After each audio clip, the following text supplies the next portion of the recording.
Friends, तो मैं हूँ स्वाति और एक बार फिर से आप सभी का स्वागत है मेरे यूट्यूब चैनल स्वाति क्लासेस में। तो आज मैं आप लोगों के लिए लेके आई हूँ बायोलॉजी। जी हाँ, बायोलॉजी आज हम पढ़ेंगे।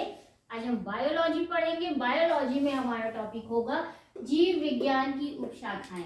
आज हम जीव विज्ञान की उपशाखाओं के बारे में जानेंगे कि किस शाखा में किस चीज का अध्ययन होता है। तो चलिए वीडियो को शुरू करते हैं, लेकिन उससे पहले अगर आप वीडियो में नए हैं तो चैनल को सब्सक्राइब कर लीजिए, वीडियो को लाइक कर दीजिए, बेल आइकन को दबा के ऑल कर दीजिए। तो चलिए वीडियो को शुरू करते हैं। तो हमारा पहला आता है स्पेस बायोलॉजी। स्पेस बायोलॉजी में किसका अध्ययन किया जाता है?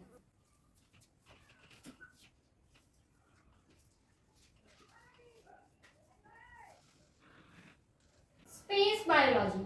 स्पेस बायोलॉजी में किस चीज का अध्ययन किया जाता है? स्पेस बायोलॉजी में अंतरिक्ष तथा वायुमंडल में स्थित पादपों का अध्ययन किया जाता है।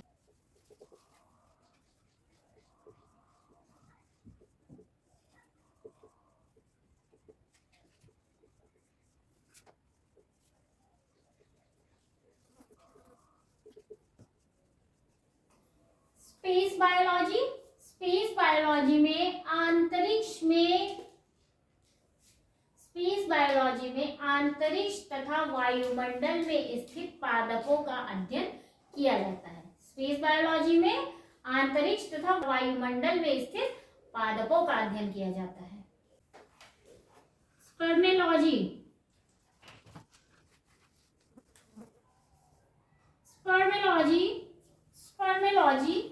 स्पर्मेलॉजी में बीजों का अध्ययन किया जाता है।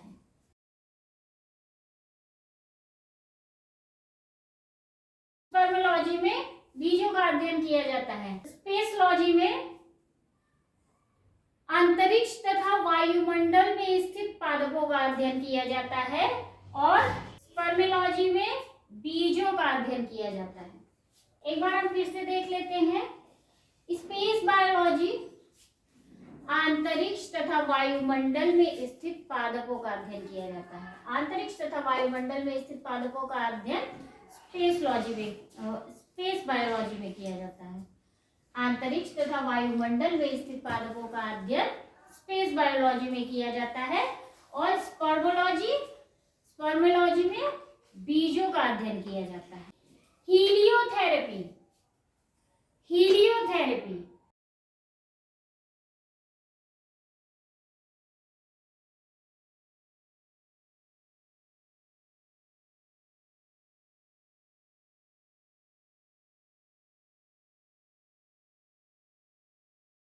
हीलियोथेरेपी में सूर्य के प्रभाव से जो चिकित्सा की जाती है उसे हीलियोथेरेपी कहा जाता है। सूर्य के प्रभाव से की जाने वाली चिकित्सा को हीलियोथेरेपी के अंतर्गत रखा जाता है। हाइड्रोपोनिक्स।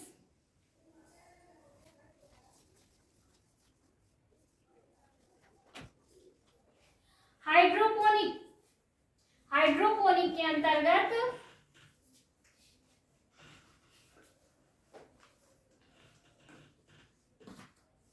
जल संवर्धन का अध्ययन किया जाता है।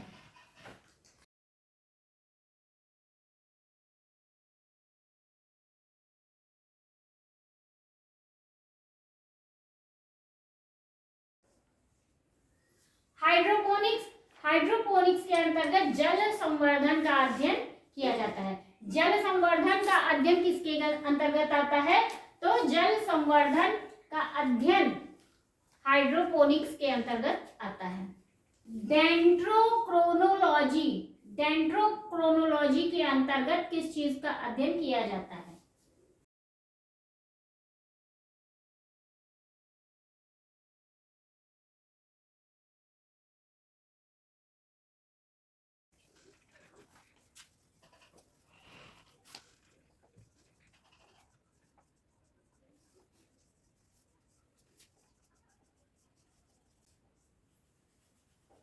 डेंड्रोक्रोनोलॉजी के अंतर्गत वृक्षों की आयु का अध्ययन किया जाता है।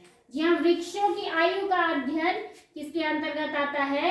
तो वृक्षों की आयु का अध्ययन डेंड्रोक्रोनोलॉजी के अंतर्गत आता है। एक बार फिर से इसका रिवीजन कर लेते हैं, फिर आगे बढ़ते हैं। हेलियोथेरेपी, हेलियोथेरेपी के अंतर्गत सूर्य के प्रभाव से चिकित्सा करने की प्रक्रिया को कहते हैं।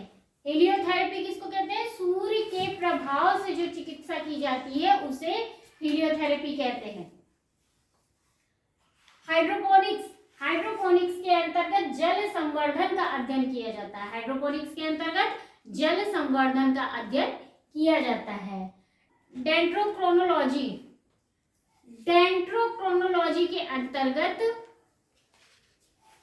डेंड्रोक्रोनोलॉजी के अंतर्गत वृक्षों की आयु का अध्ययन किया जाता है। डेंड्रोक्रोनोलॉजी, डेंड्रोक्रोनोलॉजी के अंतर्गत वृक्षों की आयु का अध्ययन किया जाता है। पैरासिटोलॉजी, पैरासिटोलॉजी के अंतर्गत किसका अध्ययन किया जाता है? पैरासिटोलॉजी,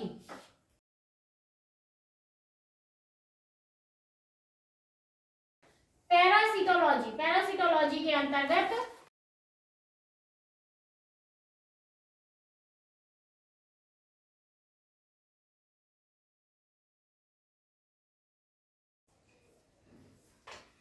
पोषक तथा परजीवियों के संबंधों का अध्ययन। पैरासिटोलॉजी के अंतर्गत पोषक तथा परजीवियों के संबंधों का अध्ययन किया जाता है। पोषक तथा परजीवियों के संबंधों का अध्ययन किसके अंतर्गत आता है? तो पोषक तथा परजीवियों के संबंधों का अध्ययन पैरासिटोलॉजी के अंतर्गत आता है। फार्मेकोलॉजी, फार्मेकोलॉजी किसके अंतर्गत आता है? फार्मेकोलॉजी,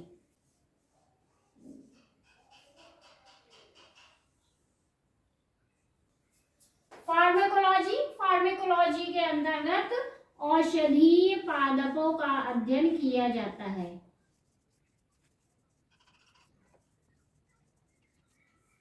फार्मेकोलॉजी के अंतर्गत औषधीय पादपों का अध्ययन किया जाता है। औषधीय पादपों का अध्ययन किसके अंतर्गत आता है?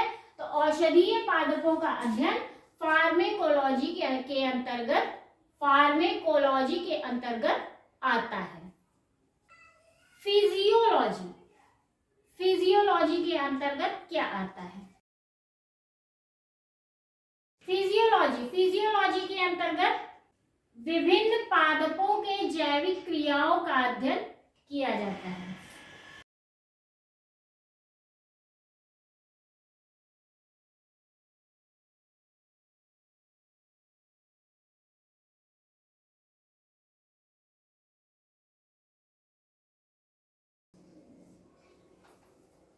फिजियोलॉजी, फिजियोलॉजी के अंतर्गत किसका अध्ययन किया जाता है? तो फिजियोलॉजी के अंतर्गत विभिन्न पादपों के जैविक क्रियाओं का अध्ययन किया जाता है। प्रश्न बनता है कि विभिन्न पादपों के जैविक क्रियाओं का अध्ययन किसके अंतर्गत किया जाता है? तो फिजियोलॉजी के अंतर्गत विभिन्न पादपों के जैविक क्रियाओं का अध्ययन किया जाता है। टेरिडोलॉजी, टेरिडोलॉजी के अंतर्गत किसका अध्ययन किया जाता है? टेरिडोलॉजी,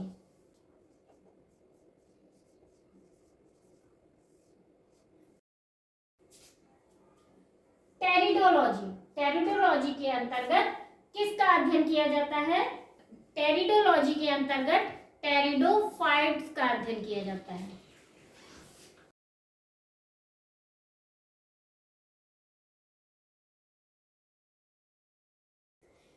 टेरिडोलॉजी के अंतर्गत टेरिडोफाइट्स का अध्ययन किया जाता है। एक बार इसका हम रिवीजन कर लेते हैं, फिर आगे बढ़ते हैं। पैरासिटोलॉजी, पैरासिटोलॉजी के अंतर्गत किसका अध्ययन किया जाता है? तो पैरासिटोलॉजी के अंतर्गत पोषक तथा परजीवियों के संबंधों का अध्ययन किया जाता है। पोषक तथा परजीवियों के संबंधों का अध्ययन पैरासिटोलॉजी के अंतर्गत किया जाता है। फार्मेकोलॉजी, फार्मेकोलॉजी के अंतर्गत औषधीय पादपों का अध्ययन किया जाता है। औषधीय पादपों का अध्ययन फार्मेकोलॉजी के अंतर्गत किया जाता है। फिजियोलॉजी, फिजियोलॉजी के अंतर्गत विभिन्न पादपों की जैविक क्रियाओं का अध्ययन किया जाता है। विभिन्न पादपों की जैविक क्रियाओं का अध्ययन फिजियोलॉजी के अंतर्गत किया जाता है। टेरिडोलॉजी, टेरिडोलॉजी के अंतर्गत टेरिडोफाइट्स का अध्ययन किया जाता है। टेरिडोफाइट्स का अध्ययन टेरिडोलॉजी के अंतर्गत किया जाता है। फाइटोजियोग्राफी, फाइटोजियोग्राफी के अंतर्गत किसका अध्ययन किया जाता है? फाइटोजियोग्राफी।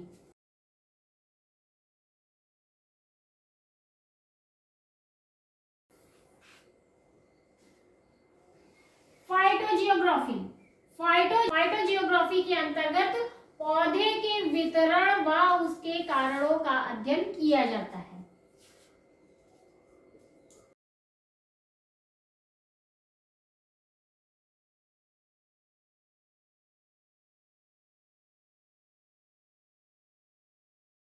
फाइटोजियोग्राफी, फाइटोजियोग्राफी के अंतर्गत पौधे के वितरण व उसके कारणों का अध्ययन किया जाता है।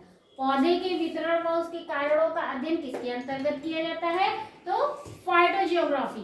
फाइटोजियोग्राफी के अंदर पौधे के वितरण व उसके कारणों का अध्ययन किया जाता है। तो ये थी आज की हमारी वीडियो। उम्मीद करती हूँ आप सभी को मेरी वीडियो अच्छी लगी होगी। अगर वीडियो अच्छी लगी हो तो वीडियो को लाइक कर दें,